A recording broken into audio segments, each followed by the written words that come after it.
Welcome back, everybody. Boodly Neck here with Pointshop Pro Episode 2. Episode 2, you guys. Awesome. We're moving right along in this series. And in this episode, we're going to decide which spawners we want to invest in this season. And maybe we'll get a little grinder set up while we're at it. So the way I'm going to test this, super simple. I've got this one chunk. This is going to be my testing chunk right here, marked out with this inside black line. That's the center of it right there.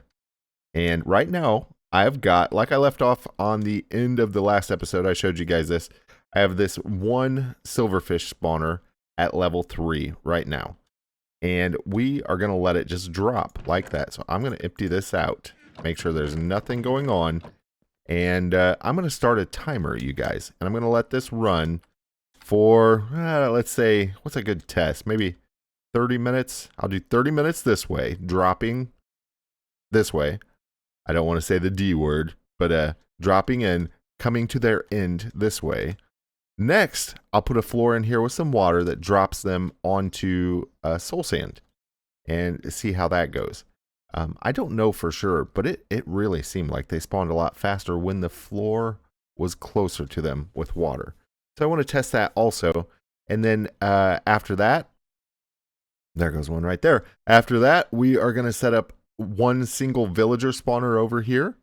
And I know what you're going to say. Villager spawners cost less, right? Well, that's easy enough to figure out, though. Or we could just move 2 villager spawners, and that would make it pretty close to equal. But either way, like this, we could just divide it by 13. Whatever we get and we sell it, we divide it by 13. That's how much we make per million spent.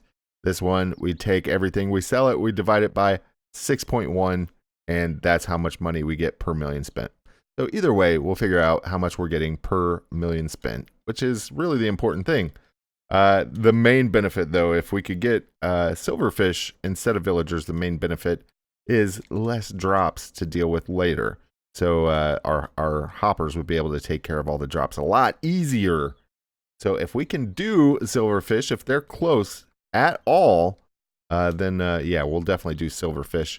If not, though, we'll just stick with villagers, and then maybe we'll test rabbits, too. Let's see here. Rabbits drop diamonds, which if we look here, okay, you've got villagers. Their drops are at 140. Rabbits, their drops are at 250. And silverfish, their drops are at 250. So if rabbits are doable, which I think they'd be a little bit trickier, but look at this, you guys.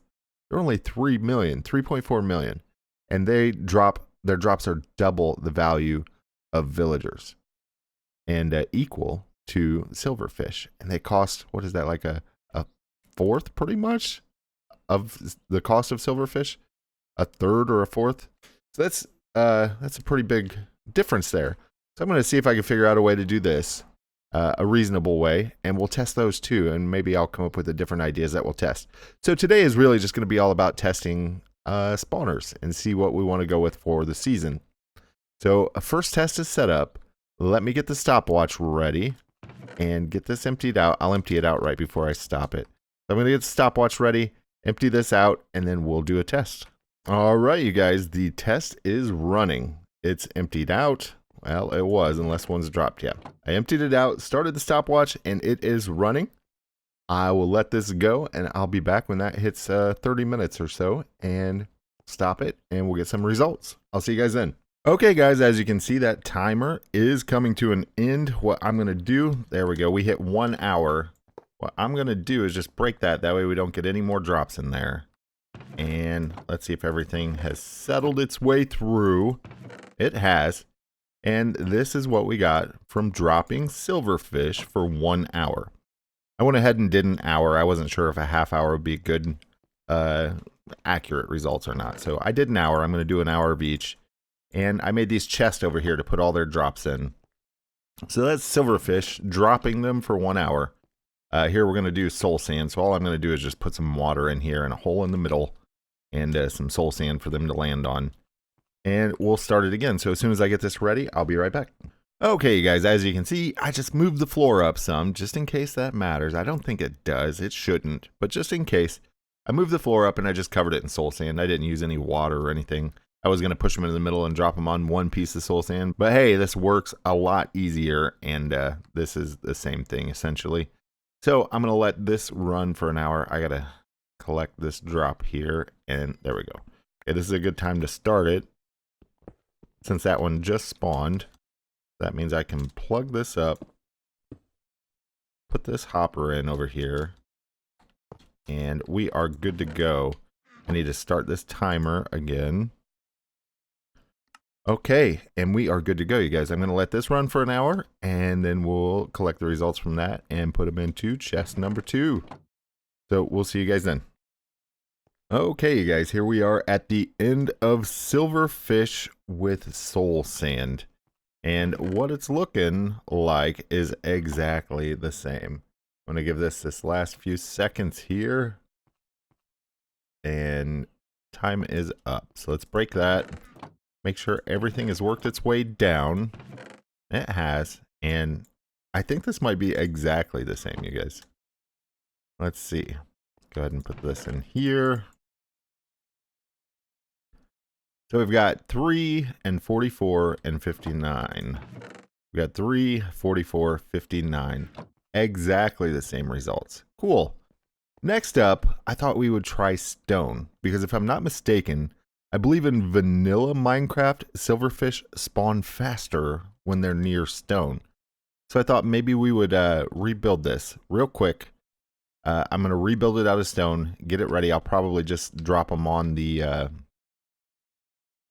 soul sand still. And, well, actually, I wonder what happens if you drop a silverfish on stone in here. Will it work its way into the stone? Let's see. Let's do a test real quick. These seem to have really slow spawn rates. Really slow. I'm curious to see how they compare against villagers. And here we have it, you guys. Silverfish sitting on stone. They do not burrow in, so they really have no AI at all. They'll just sit there and kind of spaz out like they do. So now we know they do not burrow into stone.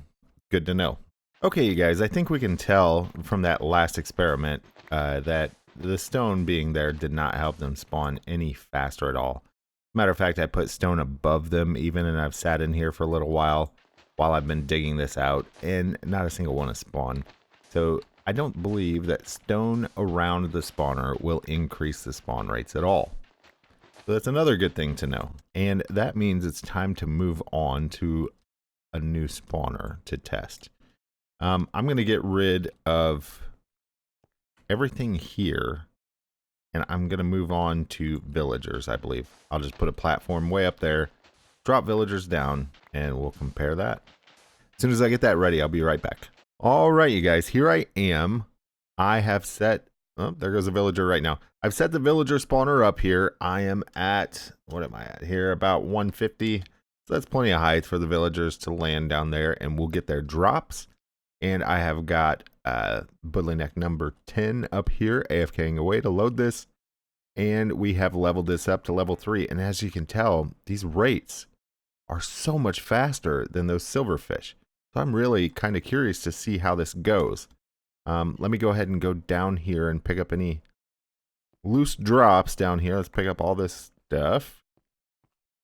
And let me get this timer ready. I'm going to wait for the next villager to fall, and then I'm going to try to do all this in between. Here he comes. Let's wait. There we go.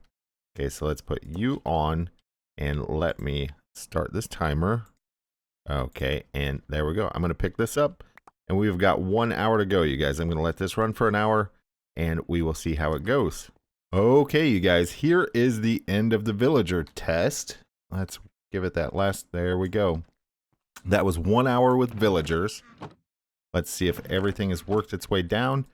It has, and as you can see, that one villager spawner spawned a whole lot more than the silverfish spawner.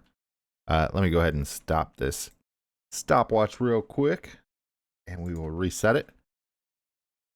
Okay, so I am, and wow, I don't even have enough room to move all of that. Let me get rid of some of this stuff here. So based off the first glance here, I'm going to guess villagers are still better than silverfish. However, silverfish, I mean, their drops are worth double. So there is that advantage as far as handling drops later. Each drop is worth more, so each hopper that you have would actually be able to collect more. I don't want to collect that. That was after the hour. Stay away from there. And let's put this into the villager chest. And there you have it, guys. Look at that. That was 9, 10, little over 10 stacks versus 3.5. So yeah, villager is definitely going to come out better. And I'm actually testing the rabbit spawners right now. I was over here playing around with it right before the timer ended. And let me make sure. Yep. Okay. And at first I had clay blocks or terracotta down here just to see if they would spawn like normal. They will not spawn in air. They will not spawn on terracotta. So 1, 2, 3, 4, 5, 6, 7. Perfect. 1, 2, 3. We want to put it right in the middle there. And I'm assuming that right now those will start spawning on that grass. Probably like every other peaceful mob in the game, but I do want to see what they drop. Okay, you guys, here we go. Here is our first rabbit kill. Let's see what we get. Yep, it is diamonds. We got 1 diamond from the rabbit. So I'm going to try to come up with some sort of a design here to automate this. I'm not sure what well, actually, you know what would be the easiest? Let's see here. I actually have a minion. Now, eventually this, I mean, once you get a giant farm, this isn't going to be the way to go. But for now, we could just plop a minion down here. We can give him, whoops, let's give him this attack all. And let's turn on attack all. Yep. And we can go into his inventory. I'll go ahead and give him my sword. And we need to link him to a chest. So let's just go ahead and do those chests that we were doing earlier. So I will come over here. Or actually, you know what, you guys? We can make this really simple. We can just do this right here. Boom. Look at that. Doesn't get much easier than that. Okay, so I'm going to have to... Ooh, actually, you know what? I don't know if that's going to work that great. It depends on how many drops we get. If we get too many drops, that isn't going to work. It's only going to give us half of a chest. So let's go ahead and link this over here. That way we can use the hoppers. So if we link this, now we actually have 2.5 chests that it can hold. Let me go ahead and grab this while I'm at it. Okay, and let's see here. I think he's all set up now, you guys. I think everything should work just great. Okay, you guys, I put that villager spawner back up with my other spawners. I'm going to empty this out, and this is a really easy one to start. All I have to do is get within range to activate that spawner because there's no alt AFKing it right now. So I am going to go ahead and let me get close, and then I'll turn that on to make it fair. There we go. It is activated. And let me start this timer. There we go. So as long as that minion doesn't get too far away, I think it should be fine. Maybe I should wall him in there so he can't get out. I think it'll be okay. I'll just stay here and kind of watch. But yeah, so I'm going to let this go for an hour and we'll see how it does. Okay, you guys, some of you were probably pretty upset then. I just realized that I don't know, about 5 minutes in that I didn't upgrade this spawner. So I'm going to go ahead and upgrade that to level 3. And I brought Budley Neck number 10 over here so he can AFK this spot for me. Now that I've got that up to level 3, I'm going to come over here and I'm going to empty this out.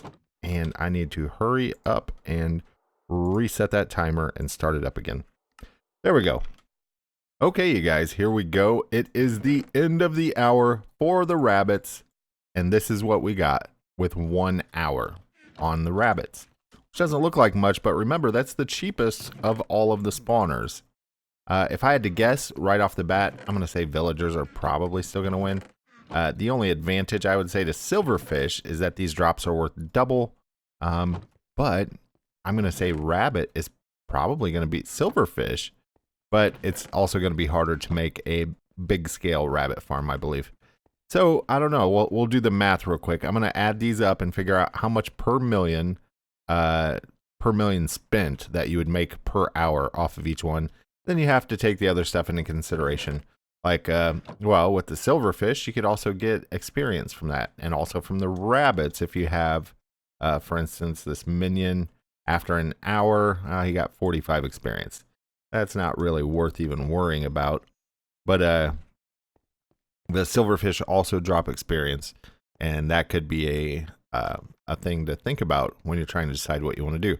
So I'm going to do the math real quick, and I'll figure up how much per million spent you make per hour on each of these, and I'll be right back. Okay, you guys, I've sold everything, and I have crunched the numbers, and here are the results. Silverfish dropping and silverfish soul sand, as you know, were the exact same results.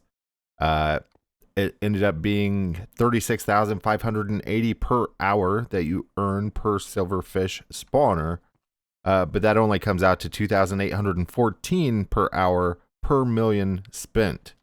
So that's not great, especially when you look at the next up is rabbit, which was 19,125 per hour per spawner. And with that, you get $5,625 per hour per million spent. That's a much better investment there. That's, what is that? That's like double pretty much. So that's a much better investment. And then best and Goldie but oldie but Goldie. What's the saying? I don't know. But just stick with villagers, I guess, because per villager bought, you get 41,280 per hour, but that ends up being $6,760 per hour per million spent. Which these grinders are pretty easy to make. If you look on the last season that I played MineSaga in 0 to Hero, I think it was episode 13 maybe, or something like that. I think it was 13. I give my villager grinder schematic, and I show the one that I made. There's also a ton of other ones out there. These are really pretty simple to make, and there's not a lot of thought to be done about them. They're just simple, and might as well stick with it, because there's, I mean, the real advantage to these other two, which I guess I would go with rabbit, but then rabbit, you got to figure out a way to either drop it off the grass, or if you use minions, then you got to spread it out between void chests, because the chest will fill up really quick per group that the minions are going to take out. So rabbits, you would have to, that would probably be the hardest one to figure out, unless you had a lot of minions and you split it up among all of the minions, and you had a lot of chests to sell them in. Villager, definitely easy. Tons of schematics out there, tons of ideas out there, super easy to do. And then silverfish, you've got the advantage of not many drops and super easy to get rid of. So, I mean, I think it's like a 11 or 12 block drop for a silverfish. So that's super simple. And later on, once your hopper limit becomes your issue, then silverfish are probably going to be better, because each drop is worth double. So your hoppers will essentially be able to make double per hopper, but it's going to cost you a whole lot more to get that going, because not only do these cost double, they produce half. So that's going to be really expensive. My suggestion, and what I'm going to do, I'm going to start off with villagers. They're pretty cheap. They're good results. They're actually the best results, best money. And as far as handling all the overflow and everything, there's already a lot of good designs out there. And I've already made a schematic of the design I came up with last season. So for me, that one wins, no question about it. You guys can take this information and do what you want with it. If somebody can figure out a good rabbit spawner design, then that might be a good way to go. Because it is close to the villager, and you get double the payout for half of the drops. So I'm guessing if somebody takes the time to figure that out, and I think I'll play around with it later too, but if you figured out a good design for that without a lot of loss, then that's probably going to be the best bet in the long run. But for right now, I'm just going to do villagers. Unfortunately, we are out of time, you guys. This episode is already running pretty long. This has been Boodlyneck with Pointshop Pro, episode number 2. If you guys like this episode, maybe leave me a like. If you really liked it and you're new to the channel, maybe consider subscribing. Yeah, you guys keep playing, keep having fun. We'll see you guys next time. Bye.